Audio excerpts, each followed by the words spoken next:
Bismillahirrahmanirrahim. Assalamualaikum warahmatullahi wabarakatuh. Innal hamdalillah nahmaduhu wa nasta'in wa nastaghfiruh wa na'udzu billahi min syururi anfusina wa min sayyiati a'malina. May yahdihillahu fala mudilla lahu wa may yudlil fala hadiyalah. Asyhadu an la ilaha illallah wahdahu la syarikalah wa asyhadu anna Muhammadan abduhu wa rasuluh la nabiyya ba'dah.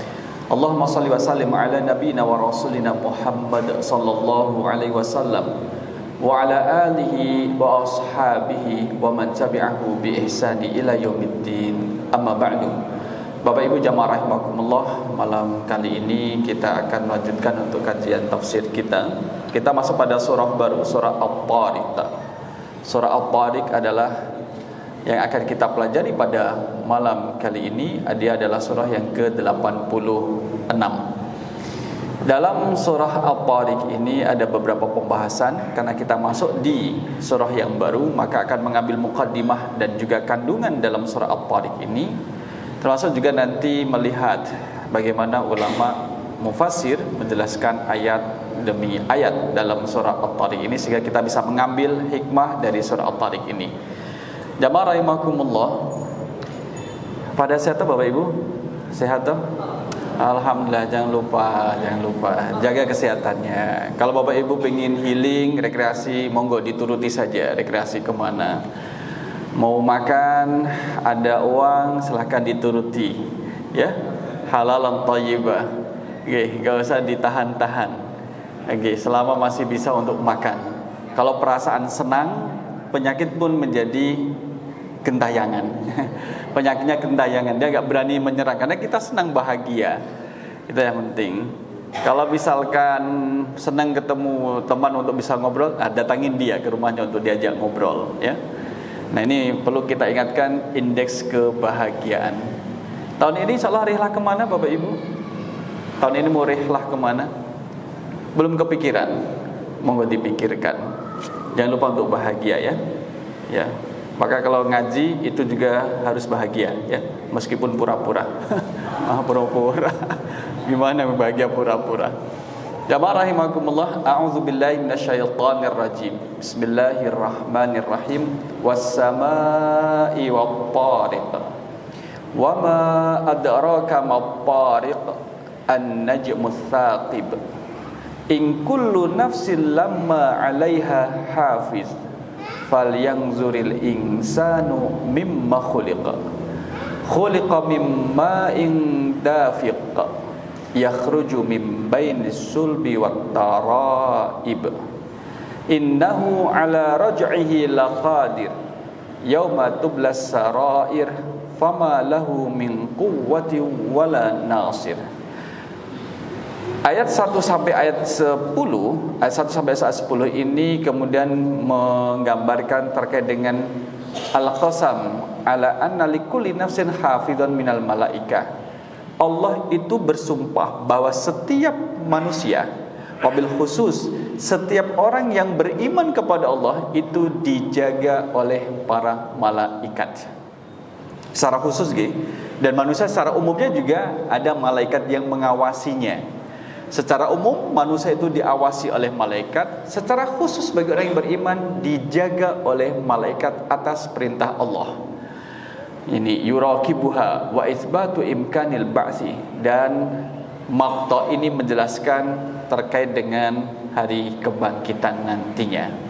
Jamaah rahimakumullah, maka kita fokus di 1 sampai 10 dan kita akan lihat pembahasannya nantinya. Allah memulai surah At-Tariq dengan sumpahnya was-samai. Wawunya adalah wawu qasam. Wawu qasam, huruf qasam yang berarti adalah sumpah, diartikan dengan demi. Maka yang dipakai oleh sumpah, yang dipakai sumpah oleh Allah dibaca majrur was-samai, bukan was-samau atau was-samaa. Kalau dibaca was-samaa malah bukan demi, bukan sumpah. Atau dibaca was-samau juga bukan sumpah artinya, tapi ada was-samai, demi langit. Wat-tariqi, dan yang datang pada malam hari. Tariq. Ada namanya tariq, Pak Tariq. Ada tariq, ada tariq. Ada yang po-nya panjang, tariq. ada yang kemudian at-tariq. Kalau misalkan di tanah suci, di haram, kalau waktu megang bopong jenazah, bagaimana suaranya petugas? Torik. Nah, itu yang tarik yang atas ini. Jalan, kasih jalan. Karena dia sedang membawa jenazah yang akan ikut disolatkan nantinya. Nah, kalau nanti kita lihat maknanya nggih. Was-sama'i wat-tariq. Wama adraka. Wama, dan tahukah kamu? Wama adraka. Ma-tariq. Apakah yang datang pada malam hari itu? Ma pertama ini itu bukan ma yang kedua. Ma yang pertama bukan ma yang kedua. Kalau ma yang pertama ini adalah mubtada dan adraka sebagai khobarnya, maka ma yang kedua, ma ini sebagai khobar dan at-tariq ini sebagai mubtadanya. Bolak-balik kan untuk mendapatkan susunan yang kemudian kuat dari ayat tersebut. Dari Al-Qur'anul Karim, sesuatu yang kemudian luar biasa itu Allah ungkapkan dengan wama adraka, dan tahukah kamu. Itu satu sisi menunjukkan kelemahan kita. Kita tuh nggak tahu banyak. Kita itu tidak tahu banyak tentang namanya at-tariq, tentang apa yang datang pada malam hari itu. Maka tariq, at-tariq, mana asalnya adalah sesuatu yang datang di malam hari. Sesuatu yang datang di malam hari, seperti kemudian mengetuk pintu. Kalau kita lihat di ayat yang pertama, kalau kita lihat sempat tadi membuka ini adalah sesuatu yang datang di malam hari. Maka dari kata al-tariq, itu bisa berarti torkul bab adalah mengetuk pintu. Alat yang dipakai untuk memukul namanya mitraqah, dari ra dan qaf. Mitraqah, palu namanya, martil. Jadi yang mengetuk pintu. Dari makna yang khusus kemudian menjadi lebar. Dari sesuatu yang datang di malam hari, jadi makna yang khusus kemudian datang adalah orang yang datang di malam hari yang mengetuk pintu, tuk itu. Kemudian melebar lagi untuk orang yang berjalan di malam hari seolah-olah kakinya itu mengetuk bumi. Kalau kita jalan tuk gitu kan Pak, jalannya itu ya kita nggak dengar. Kita jalan kaki itu kan kayak mengetuk bumi. Kita ketuk bumi dengan telapak kaki kita. Itu kata tariq, dari kata turqun, at-turqu, mengetuk. Tarqul khalayu wala kalailatil mutliji sadikan bil arhulina walam yata'arraji. Nah, dari sini kemudian sesuatu menjadi umum lagi yang datang di malam hari. Maka al-tariq menjadi sesuatu yang datang di malam hari, sebagaimana kalau kita lihat di sini sesuatu yang datang di malam hari, maknanya adalah bintang. Itu datangnya hanya di malam hari. Karena di siang hari tidak kelihatan. Karena ada siang. Jadi kemudian tidak kelihatan, kelihatannya ada di malam hari. Jadi kalau kita punya tamu datangnya di malam hari, torik, datangnya di malam hari gitu. Datangnya di malam hari. Itulah tarik, sesuatu yang datang di malam hari dan kemudian ini kembali pada bintang. Apakah bintang ataukah planet? Nah, itu nanti kemudian kita lihat keluar. Apa yang terlihat di langit itulah disebut dengan at-tariq. Jadi kemunculannya itu bukan hanya secara tiba-tiba, sudah by design. Allah yang mengatur kapan dia muncul, kapan dia tenggelam, kapan dia berada di sisi barat, kapan bergeser, itu sudah diatur oleh Allah. Ya kan, kemudian tidak ada yang mampu menghalang-halangi cahayanya. Dan tentunya benda yang jauh dari kita di bumi itu ternyata cahayanya bisa sampai kepada kita. Kalau ini kekuatan cahaya bintang, Bapak Ibu. Jadi kalau dilihat kondisi di langit, ya memang kalau kita melihat dengan mata telanjang susah untuk mendapatkan gambar seperti ini, harus menggunakan alat. Ternyata ya warna-warni, Bapak Ibu. Kalau dilihat dari kejauhan menggunakan alat, jadi indah. Jadi Allah kalau berfirman, jazakallahu khair, bahwa Allah menghiasi langit-langit dengan bintang-bintang, yes, ini salah satu buktinya. Itu terlihat indah kalau langit itu dihiasi oleh bintang-bintang yang Allah siapkan, yang Allah ciptakan. Ada namanya Bu Bintang di sini atau Pak Bintang? Nggak ada.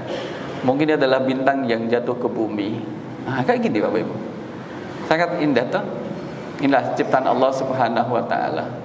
Jadi bintang-bintang. Taib. Jamaah rahimakumullah. Pada ayat yang kedua, wa ma adraka, tadi kita sampaikan, di dalam Al-Qur'an itu banyak yang menggunakan kata wa ma adraka, dan tahukah kamu. Tadi kita sampaikan menunjukkan kelemahan kita tidak mengetahui sesuatu yang lebih kecuali dari apa yang Allah sudah sampaikan kepada kita. Ada berapa banyak kata wa ma adraka kalau kita lihat di dalam Al-Qur'an? Wa ma adraka, wa ma adraka. Kita lihat wa ma adraka ada 12. Wa ma adraka mal haqqah, wa ma adraka ma saqar, wa ma adraka ma yaumuddin, wa ma adraka ma sijjin, wa ma adraka, wa ma adraka. Yang kita ini wa ma adraka mat-tariq. Ini menunjukkan bahwa sesuatu yang disebutkan setelah wa ma adraka ada peristiwa yang luar biasa. Kalau itu satu peristiwa, ada kejadian yang luar biasa. Kalau memang itu menggambarkan satu kejadian, dan termasuk ada kabar yang luar biasa kalau dia mengandung informasi. Sama seperti wa ma adraka mat-tariq. Jadi ini bukan sembarang tariq bukan sembarang tariq, tapi tarik yang kemudian Allah ciptakan dengan segala bentuk, yang kemudian dalam bahasa kita dengan sistem yang saling berhubung satu dengan yang lainnya. Bapak Ibu, jarak bumi dengan bintang itu berapa ge? Jarak kita dengan bintang berapa? Oh, malah keluar Arab. Berapa jarak bumi dengan bintang terjauh? Kita lihat. Kita coba wifi-nya masjid, seberapa kencangnya? Wow, kencang banget. Kita pindah. Nah, 9 miliar tahun cahaya. Ini misalkan kita lihat ya, Ikarus adalah bintang stabil seperti matahari yang bersinar sepanjang waktu. Jadi sampai sejauh ini Ikarus adalah bintang terjauh dari bumi. Jaraknya sekitar 9 miliar tahun cahaya. Bukan 300 triliun, bukan 300 triliun, 9 miliar tahun cahaya. Berarti gini, kecepatan cahaya bagaimana Bapak Ibu? 3 kali 10 pangkat 8, kemudian kali 9 miliar tahun. Itu menunjukkan betapa jauhnya antara bumi dengan bintang ini. Tetapi kemudian sinarnya itu bisa sampai pada bumi, tapi perlu waktu sebanyak ini. Iya, jadi memang itulah kemudian kemahakuasaan Allah, dan masih terdetek Bapak Ibu. Maka ketika kita mengucapkan Allahu Akbar dalam salat kita, Allah Maha Besar, kan kemudian ternyata kita itu kecil. Di bagian bumi ini kita itu kecil. Kecilnya manusia berada di bumi ini jika dilihat dari atas, lebih kecil. Kemudian galaksi kita satu dari sekian miliaran galaksi yang ada di langit. Dan ternyata juga masih banyak di sana. Kalau kita lihat galaksi tata surya, di alam semesta, kalau kita lihat bagaimana gambar galaksi, ada berapa banyak miliaran galaksi.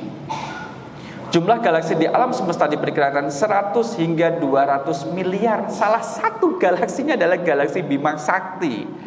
Galaksi Bima Sakti kemudian ada banyak planet. Salah satu planet adalah BUMI, bumi. Di dalam bumi itu yang kemudian ada BUMM, Badan Usaha Milik Masjid Al-Aman itu. Itu betapa kita itu kecilnya. Sehingga kalau kita itu tergoda untuk maksiat, ingat kita itu kecil. Dipites itu ya bisa itu. Saking kecilnya kita. Maka orang yang sombong kenapa dimarahin oleh Allah habis-habisan? Karena nggak tahu diri dengan statusnya yang di bumi, yang kemudian dia adalah makhluk yang kecil. Jamaah rahimakumullah, wa ma adraka mat-tariq. Tahukah kamu apa yang datang pada malam hari itu? An-najmus tsaqib. An-najmus tsaqib itulah bintang yang bersinar tajam. Kata an-najmus tsaqib ini bukan kalimat Bapak Ibu. Ini merupakan sifat mausuf. Kata sifat dan yang disifati. Yang di depan an-najmu adalah kata yang disifati, as-saqibu adalah kata sifatnya. Dia bukan kalimat, tapi ada kemudian kata yang dihapus di sini sebelum an-najmu as-saqib. Kalau tidak salah sudah disebutkan oleh Imam Alusi, dan di situ ada kata yang dihapus. Dari mana kita tahu? Maka kalau ada terjemahan itulah dan kemudian dia ditanda kurung, berarti ini adalah menggambarkan bentuk kata yang dihapus. Kalau dimunculkan, ditakdirkannya, maka berbunyi itulah bintang yang bersinar tajam. An-najmu adalah bintang, as-saqib yang bersinar tajam. Dalam memahami sifat mausuf ini Bapak Ibu, ada kaidah 4 dari 10. 4 dari 10 adalah harus serasi. Kata yang belakang as-saqib harus serasi dengan an-najmu dari 4 sisi. Yang masing-masing kalau dijumlah ada 10. Pertama adalah dari gendernya. Yang pertama, di dalam bahasa Arab gender itu ada 2. Kalau tidak muzakkar laki-laki, maka muannas perempuan. Jadi memang tidak ada, tidak ada waria di dalam bahasa Arab, tidak ada. Waria kemudian yang pembagian gender di Thailand ada sampai 18 gender itu, cukup kembali kepada 2. Kalau enggak laki-laki, ya perempuan. Dah, itu saja. Maka kalau, wah saya tidak laki-laki, tidak perempuan, tidak dapat warisan. Karena enggak ada warisan bagi yang demikian itu. Berani, banyak. Kalau resikonya tidak dapat warisan, dia mengakui, saya sebenarnya laki-laki. Siapa namanya? Baru nyebut namanya. Lah kenapa kayak perempuan gitu? Ya untuk tren dan sebagainya. Maka dari sisi gender harus sama. As-saqibu ini adalah bentuk muzakkar atau laki-laki. An-najmu juga sama, muzakkar atau laki-laki. 1 dapat dari 2. Yang kedua adalah dari sisi bilangannya. Bilangan dalam bahasa Arab ada 1 namanya mufrad. Kalau jumlahnya 1, seorang, sebutir, seikat, sebotol, yang lainnya menunjukkan 1. Ada bilangan jumlahnya adalah 2 orang, 2 buah, 2 botol, 2 ikat, 2 butir. Ada yang kemudian jamak jumlahnya adalah 3 atau lebih. Nah di sini adatnya bilangannya as-saqib itu adalah 1, an-najmu adalah 1. Jadi serasi sama-sama 1. Gendernya sudah sama yang pertama, yang kedua adalah bilangannya.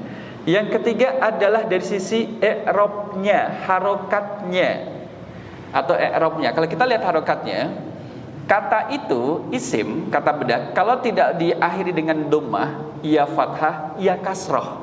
3 saja Bapak Ibu. Maka kata yang belakang harus ikut yang di depan. Kalau as-saqibu itu adalah dhammah, artinya dalam rafa, maka dia mengikuti karena an-najmu juga dhammah. Jadi sama-sama dhammahnya. Nah, yang keempat dari sisi ta'yin. Ta'yin itu spesifikasi dan tidaknya, spesifik atau tidaknya. Ciri-cirinya adalah spesifik dan tidaknya adalah kalau ada alif lam as-saqib. Kalau ada alif lam, maknanya adalah spesifik itu, gitu. Kalau tidak ada alif lam, namanya umum. Yang umum itu namanya nakirah, yang spesifik namanya ma'rifat. Di sini ada alif lam karena yang disifati an-najmu ada alif lam, jadi serasi. Kalau 4 kaidah ini sudah sesuai, maka benarlah kata, kalimat atau ungkapan tersebut. Dan ilmu nahwu itu bersumber dari Al-Quran, sehingga tidak ada ayat dalam Al-Quran yang menyimpang, menyelisihi ilmu nahwu. Tidak ada, karena dia menjadi referensinya. Kenapa ini kita jelaskan? Untuk memahami tafsirnya seperti itu. Bapak Ibu, kalau dalam surah Al-Ahzab, surah Al-Ahzab ayatnya nanti ayat yang ke-21 misalkan. Al-Ahzab. Surat pinten Bapak Ibu surah Al-Ahzab? 30. Matur suwun. Kita lihat ayat 21. Nggih. Kita lihat di sini. Inilah uswatun. A'udzubillahi minasyaitonirrajim. Laqad kana lakum fi Rasulillahi uswatun hasanatun. Kaitannya dengan pembahasan an-najmu as-saqib. Kalau an-najmu as-saqib itu menggunakan alif lam. Di sini tidak menggunakan alif lam. Sungguh benar-benar telah terdapat bagi kalian pada diri Rasulullah SAW uswatun hasanah, keteladanan yang baik. Kenapa tidak dikasih alif lam Bapak Ibu?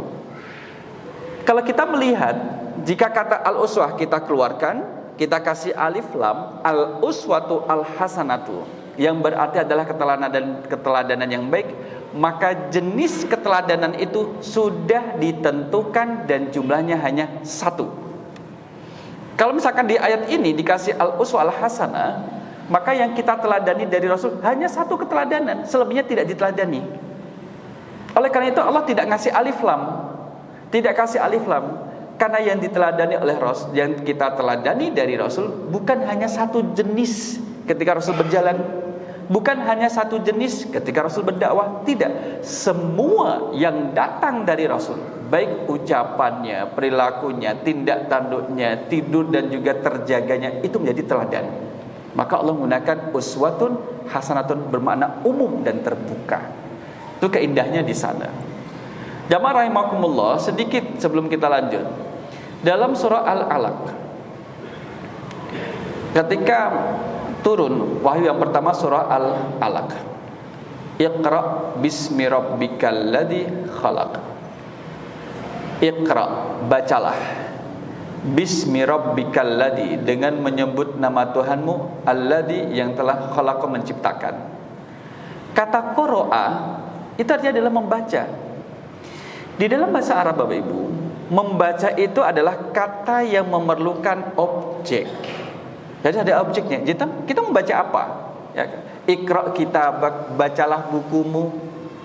Tetapi di dalam Al-Alaq ayat pertama ini Allah tidak menyebutkan objek apa yang harus dibaca.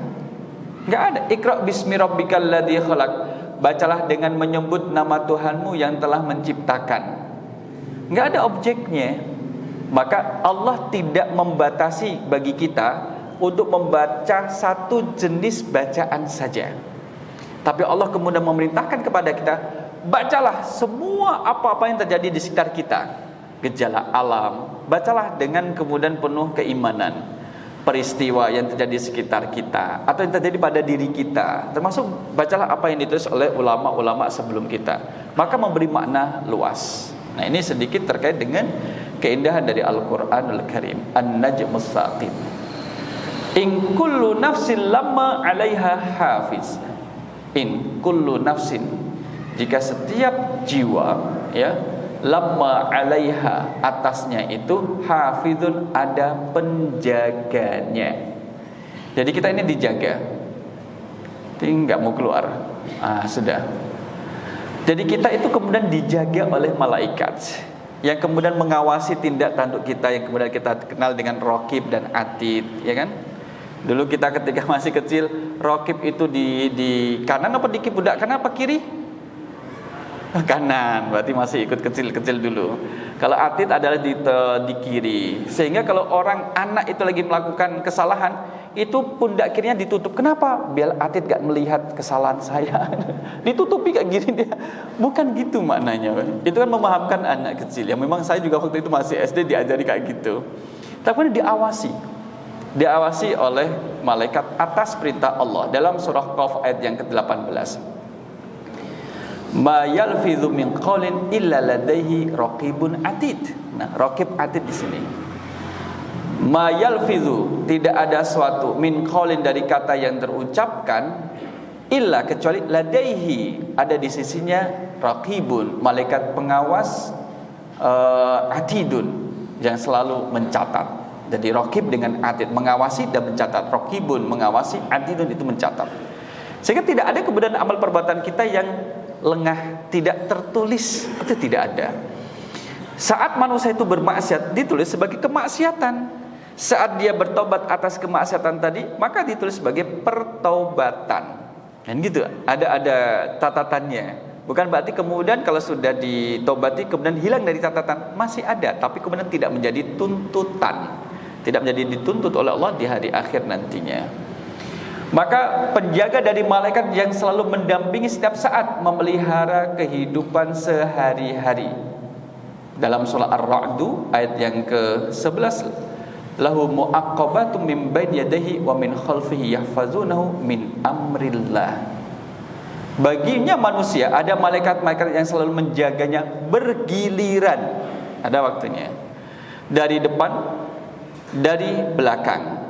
Mereka menjaga atas perintah Allah. Ada satu pertanyaan Bapak Ibu, kenapa malaikat tidak menjaga dari atas?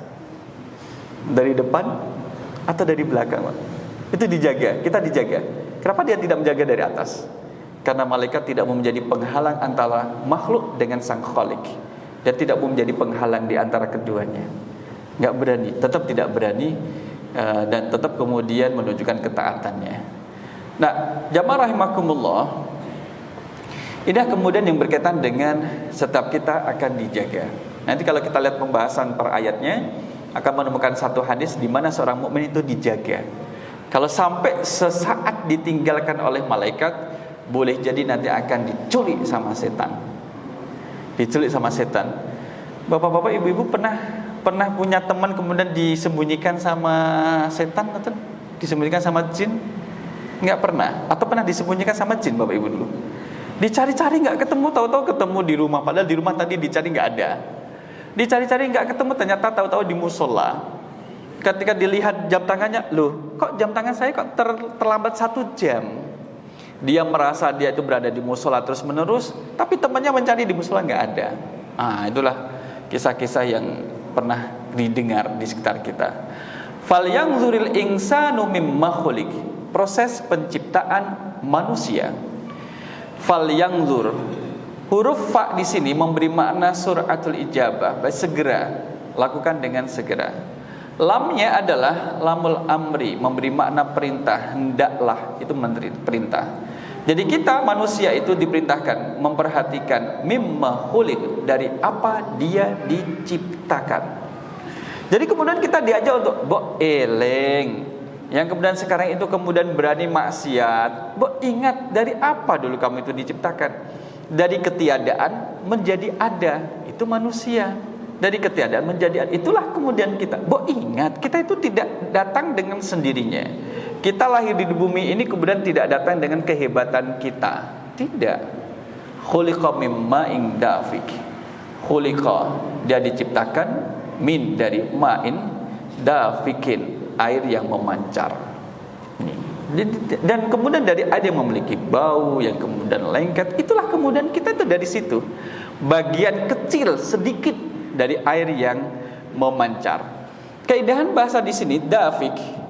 Air itu, Bapak Ibu, aslinya air itu dipancarkan atau memancarkan dengan sendirinya? Dipancarkan apa memancarkan di sini ya? Dipancarkan, betul. Air ini dipancarkan. Kalau dipancarkan, maka bahasa Arabnya adalah madfuqun. Madfuqun. Kenapa Al-Quran menggunakan dafikun? Dafikun di sini ma'in dafikin. Berarti salah dengan Al-Quran? Bukan. Ada namanya majas di sana. Jadi yang disebutkan adalah dafik, tapi yang dimaksud adalah madfuq. Yang disebutkan adalah air yang memancarkan dirinya sendiri, tapi yang dimaksud adalah air yang dipancarkan oleh pemiliknya. Itu.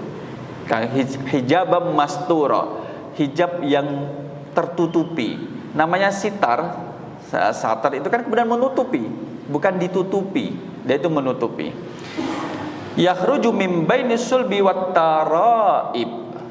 Yang yakhruju, yang airnya ini ma'in dafik, air yang memancar keluar dari antara tulang sulbi, punggung dan tulang dada, merupakan perasan.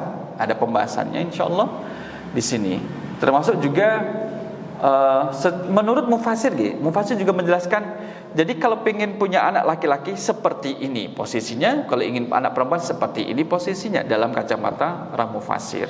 Jadi mufasir juga dianjurkan untuk mengetahui dari sisi medisnya. Jadi ulama-ulama tafsir kita dulu itu juga paham terkait dengan masalah medis. Imam Syafi'i dalam ulama fikih itu, mohon maaf, ketika membahas tentang dengan darah wanita disebutkan dengan detail sampai sewarna-warnanya dan perubahannya. Paham betul. Karena tidak hanya sekedar mengatakan darah, tapi kemudian darah warnanya seperti ini, nanti akan hari berikutnya berwarna seperti ini, umumnya seperti ini, dan seterusnya sampai paham. Maka ada 2 ilmu yang dipelajari oleh ulama kita terdahulu, ilmu fikih atau ilmu syariat, yang kedua adalah ilmu badan atau ilmu kesehatan. Ilmu kesehatan itu yang kemudian dipelajari. Innahu ala raj'ihi laqadir. Innahu, sesungguhnya dialah Allah, ala raj'ihi,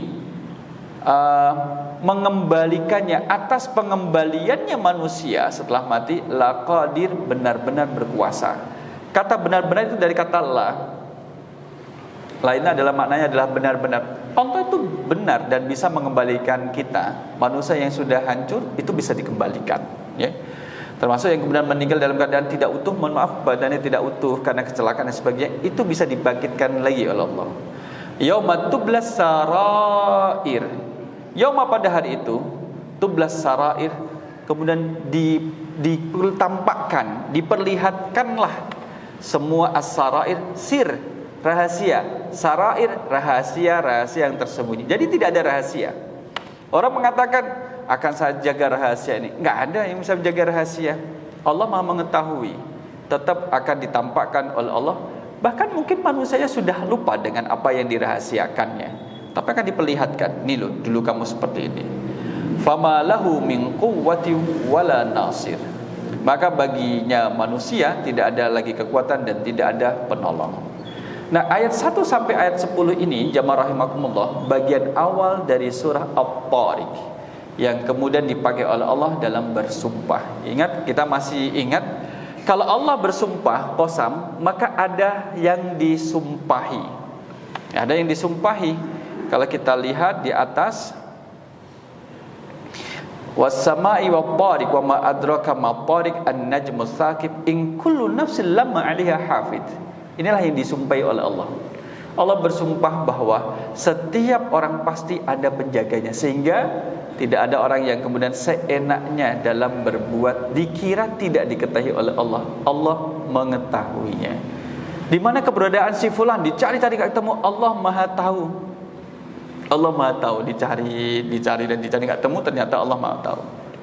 Karena ini adalah surat Makkiyah, sebagaimana karakteristik surat Makkiyah adalah berbicara tentang keimanan, tauhid, akidah, Bapak Ibu, maka di dalamnya surat At-Tariq juga berbicara terkait dengan akidah juga, termasuk beriman terhadap hari kebangkitan. Dibangkitkan, dikumpulkan, dihisab dan diberi balasan. Nah, kita lihat Makkiyah berbicara tentang keimanan, beriman terhadap al-ba'tsi, bil ba'tsi, kebangkitan, wal ma'adi, bagaimana kemudian akan dimintai pertanggungjawaban, dihisab, diberi balasan. Bahkan di sini menjelaskan wa itsbatuhu bi khalqil insani minal adam. Surah At-Tariq itu menjelaskan kepada kita, dulu manusia, wahai manusia, kamu itu tidak ada dan kemudian menjadi ada. Yang mengadakan adalah Allah, bukan ada dengan sendirinya. Karena Allah itu mampu mengadakan yang tidak ada, maka Allah juga mampu membangkitkan setelah kematian. Yang tidak ada saja bisa diwujudkan oleh Allah, apalagi yang mati itu mudah. Wa kana dzalika 'alallahi yasir. Mudah bagi Allah. Inilah kemudian Bapak Ibu, kalau kita dikit-dikit mengingat kepada Allah, kembali kepada Allah, itu menjadikan kita kemudian terus mikir, terus ngapain kita maksiat? Kita itu kemudian manusia yang lemah. Allah memberikan kita kekuatan, masa digunakan untuk maksiat?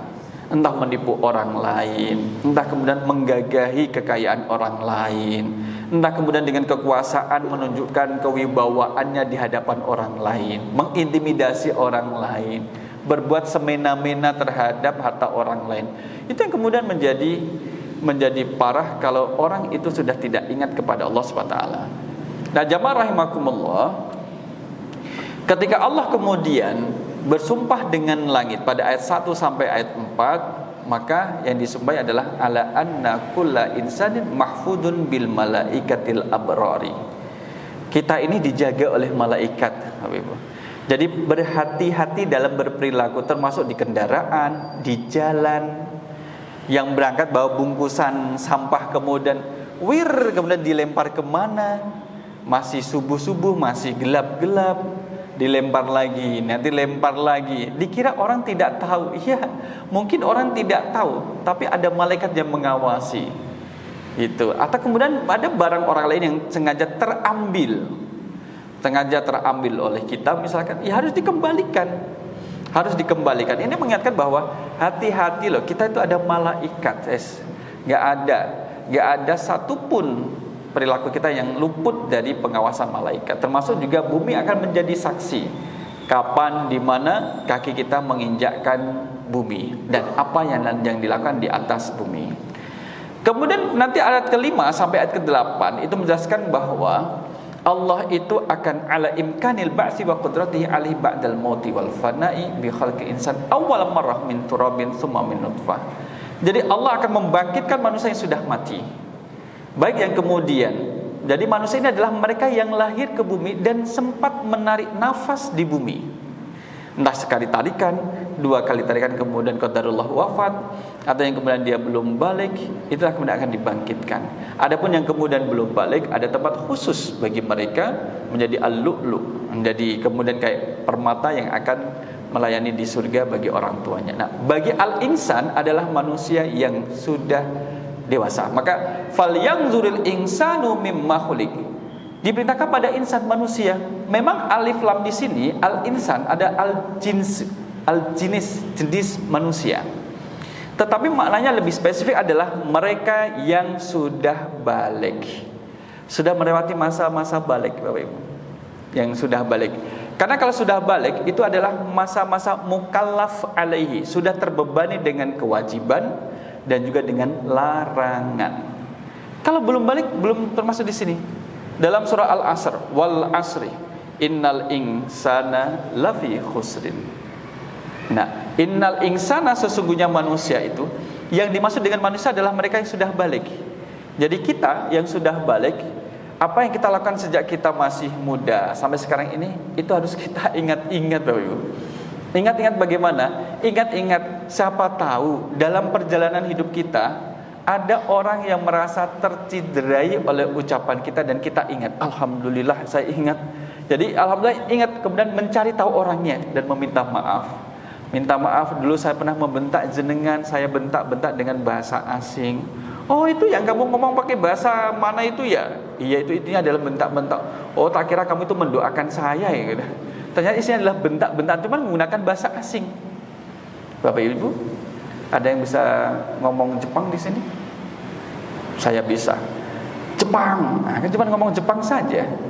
Jadi kalau orang kemudian membentak orang lain dengan bahasa yang tidak dipahami, itu termasuk bentaan, Bapak Ibu. Sekalipun yang diomongin itu tidak paham. Maka kita merecall. Ya Ustaz, kalau kita mereview lagi masa lalu, nanti kalau pas jatuh pada masa-masa sulit menyedihkan gimana? Ya, kemudian kita berserah diri kepada Allah. Dan kemudian orang yang lupa itu bagian daripada nikmat, Bapak Ibu. Kalau kita lupa dengan peristiwa zaman dulu, itu termasuk nikmat. Allah melupakan peristiwa itu supaya kita itu tidak menjadi sedih, tidak menjadi sakit hati lagi. Jadi Allah kemudian lupakan. Termasuk juga kalau kita memiliki daya ingat juga demikian. Yaitu semuanya adalah kenikmatan Allah berikan pada kita. Lupa itu nikmat, ingat itu nikmat. Bapak Ibu, minta lupa atau ingat? Ayo, lupa itu nikmat, menjadi orang yang ingat itu juga nikmat. Pilih ingat atau lupa, atau tergantung situasi kondisi. Monggo. Kalau di bulan Ramadan maunya saya sih lupa-lupa aja Ustaz, biar bisa makan, bisa minum gitu. Justru kalau minta di bulan Ramadan, minta kita itu lupa biar bisa makan minum, malah kita tidak lupa-lupa, Bapak Ibu. Ingat aja, ingat ya Allah, ya Allah, saya mohon dilupakan ya Allah. 5 menit saja nggak apa-apa ya Allah, biar saya bisa makan, minum, lupa kalau saya itu puasa gitu. Malah nggak lupa-lupa kayak gitu. Tapi kalau misalkan natural saja, Allah kasih bisa makan, minum, kemudian selesai baru ingat, ya Allah saya puasa, ya Allah alhamdulillah, dilanjutkan saja puasanya. Nah, jamaah rahimakumullah, itu nanti di ayat yang ke-5 sampai 8. Oleh karena itulah kemudian di 9-10 kita akan melihat tidak ada rahasia yang tersimpan dan tersembunyi dari seorang manusia. Jadi Bapak Ibu nggak ada.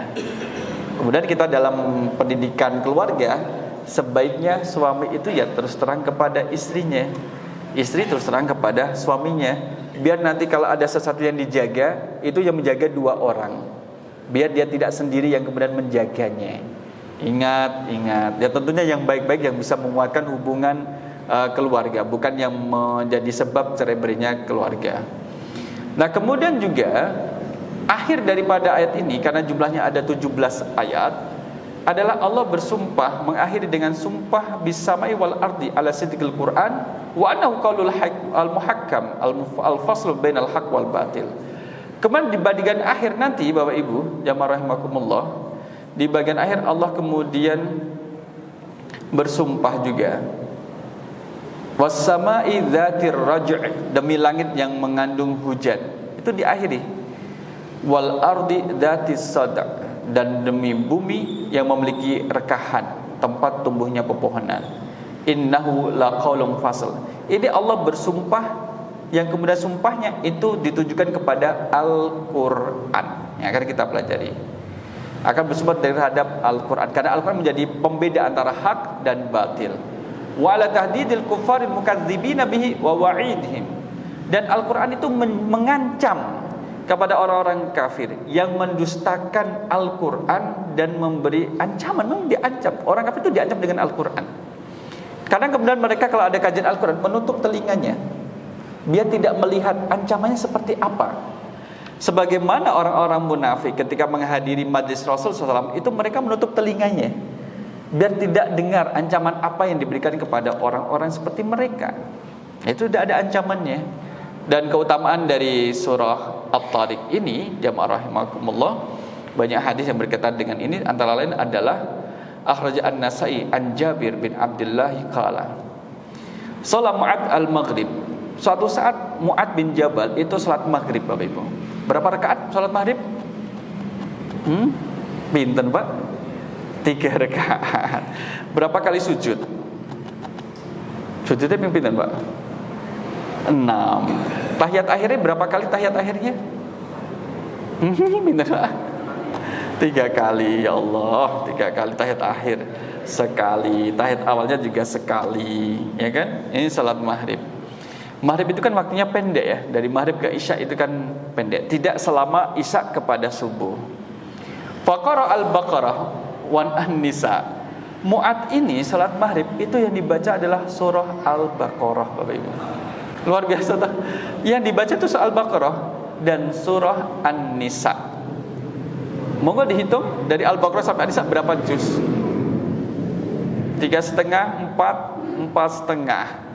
Kalau lebih 45 juz. Itu dibaca dalam 3 rakaat, Bapak Ibu. Faqala Nabi sallallahu alaihi wasallam, "Afattanu anta ya Mu'ad?" Mu'ad, apakah kamu ingin membuat fitnah bagi orang-orang yang salat di belakangmu? Maka yakfika an taqra'u bi was-sama'i wat-tariq. Kenapa kamu tidak mencukupkan dengan membaca as-sama'i wat-tariq? Jamaah rahimakumullah, dari hadis ini kemudian Rasul menjelaskan kepada sahabat Mu'ad bin Jabal terkait dengan bacaannya Al-Baqarah dan An-Nisa untuk sholat 3 rakaat, sholat maghrib saja, Al-Baqarah dan juga An-Nisa. Tetapi kan semua bacanya tidak cepat, tidak kemudian terus dicepetin, tidak, standar dengan tartil. Maknanya adalah orang akan berdiri selama itu. Yang kedua adalah waktunya kan tidak panjang. Maka Rasul mengusulkan, makana yakfika an taqra'a bi was-sama'i wat-tariq. Wahai Mu'ad, kalau kamu membaca surah was-sama'i wat-tariq di salat maghribmu, tidak terlalu pendek dan juga tidak terlalu panjang, sedang-sedang saja. Dan juga membaca wasyamsi wadduhaha, atau kemudian selain dari 2 surah ini yang kemudian tidak panjang, tidak pendek. Atau baca kulhu, kulhu waile, kesuwen gitu. Itu bisa. Oleh karena itulah kemudian kita diajari oleh imam kita sebelum memulai dari salat jamaah, imam kemudian melihat kepada jamaahnya. Itu hanya bukan sekedar formalitas, Bapak itu, untuk ngecek siapa sih yang menjadi makmum dari salat saya ini, sepuh-sepuhkah, kuat-kuatkah, atau campuran, sehingga nanti disesuaikan. Jangan kemudian kita mengajak orang salat malah menimbulkan fitnah, salatnya sampai lama gitu, ya sudahlah. Akhirnya kemudian tidak balik lagi. Misalkan kalau imam mau membaca dengan qiraah yang tidak biasa dibaca, selain Warash misalkan, qiraah yang lainnya yang dari qiraah sab'ah, maka sampaikan dulu kepada jamaah. Wadduha, subhanallah, wadduha gitu. Bukan memang sengaja dia membaca, imamnya menjawab wadduha. Dan memang seperti itu qiraah, maka disampaikan supaya makmumnya itu kemudian tidak kaget. Termasuk ketika imam mau membaca, jamaah rahimakumullah, nanti saya akan membaca ayat di dalamnya ada sujud sajadah. Nanti kita akan sujud, ya. Itu disampaikan juga biar tidak kaget. Tidak kaget. Tidak kaget kemudian yang ini sujud apa? Subhanallah, kok malah sujud? Subhanallah. Yang subhanallah, yang makmumnya bilang subhanallah. Kemudian imamnya berdiri, iki sujud jawab tak kandani nek orang ngerti. Bubar kabeh. Nah, inilah kearifan dalam sholat berjamaah perlu dijaga. Tidak hanya sekedar kemudian mengedepankan apa yang diinginkan oleh imam, tapi juga keperluan jamaah juga diperhatikan. Kecuali sholat sendiri. Nah, itu beda. Kalau sholat sendiri mau panjang silahkan, itu sholat sendiri. Kalau ini dengan jamaah. Termasuk juga kalau sholat jamaah ada suara bayi yang nangis, itu juga kemudian untuk dipercepat, tapi tanpa mengurangi nilai-nilai tumakninah dalam sholat. Bayi kecepet, bacaan dipanjang-panjangin, bajunya tambah itu, kasihan juga. Oleh karena itu Bapak Ibu yang bawa bayi perlu didampingi. InsyaAllah pertemuan berikutnya kita masuk di bagian awal ini, kita lihat ke sisi tafsirnya insyaAllah. Makatan Bapak Ibu jamaah rahimakumullah, kita cukupkan dengan doa kafaratul majlis. Subhanakallahumma wa bihamdika asyhadu an la ilaha illa anta astaghfiruka wa atubu ilaik. Aku qouli hadza astaghfirullah li wa lakum. Wassalamualaikum warahmatullahi wabarakatuh.